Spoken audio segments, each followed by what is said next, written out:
नमस्कार दोस्तों, जय श्री राधे कृष्णा।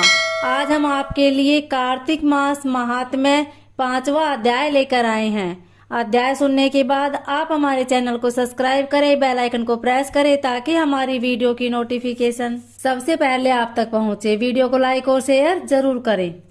प्रभु मुझे सहारा है तेरा, जग के पालनहार, कार्तिक मास महात्म्य की कथा करूं विस्तार।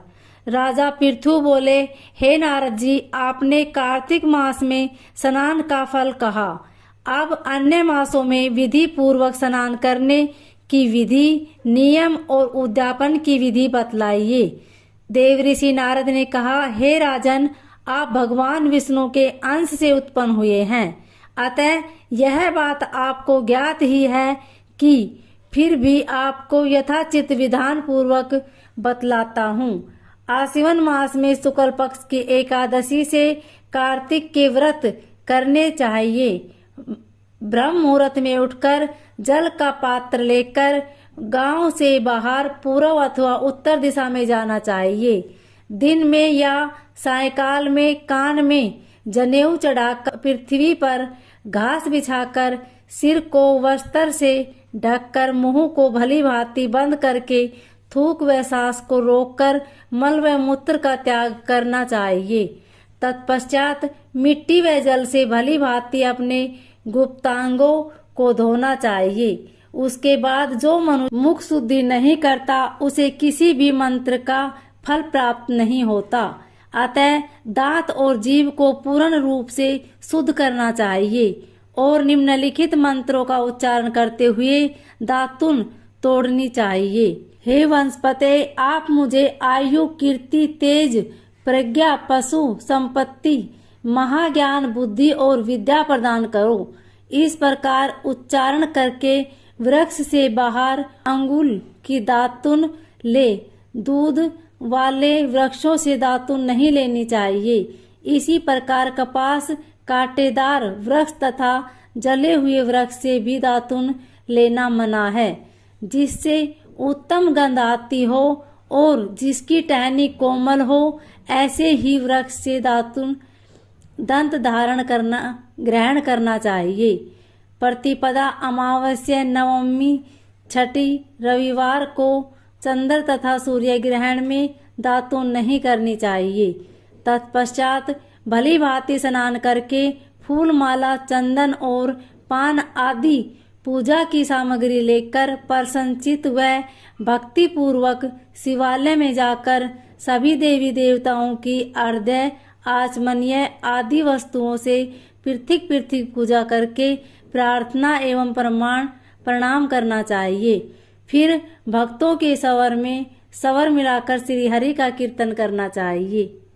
मंदिर में जो गायक भगवान श्री हरि का कीर्तन करने आए हो, उनका माला, चंदन, तांबुल आदि से पूजन करना चाहिए, क्योंकि देवालयों में भगवान विष्णु को अपनी तपस्या, योग और दान द्वारा प्रसन्न करते थे। परंतु कलयुग में भगवान गुणगान को ही भगवान श्री हरि को प्रसन्न करने का एकमात्र साधन माना जाता है। नारद जी राजा पृथु से बोले, हे राजन, एक बार मैंने भगवान से पूछा कि हे प्रभु, आप सबसे अधिक कहाँ निवास करते हैं? इसका उत्तर देते हुए भगवान ने कहा, हे नारद, मैं बैकुंठ या योगियों के हृदय में ही निवास नहीं करता, अपितु जहाँ मेरे भक्त मेरा कीर्तन करते हैं, मैं वहाँ अवश्य निवास करता हूँ।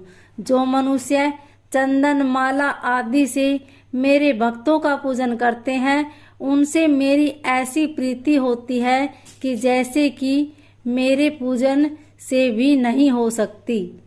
नारद जी ने फिर कहा, शिरीष, धतूरा, गिरिजा, चमेली, केसर, कंदार और कटहल के फूलों व चावलों से भगवान विष्णु की पूजा नहीं कर। अड़हल, कंद, गिरीश, जूही, मालती और केवड़ा के पुष्पों से भगवान शंकर की पूजा नहीं करनी चाहिए। जिन देवताओं की पूजा में जो फूल निषिद्ध है, उन्हीं से उनका पूजन करना चाहिए। पूजन समाप्ति के बाद भगवान से क्षमा प्रार्थना करनी चाहिए, यथा हे सुरेश्वर, हे देव, न मैं मंत्र जानता हूँ न क्रिया, मैं भक्ति से भी हीन हूँ। मैंने जो कुछ भी आपकी पूजा की है उसे पूरा करे। ऐसी प्रार्थना करने के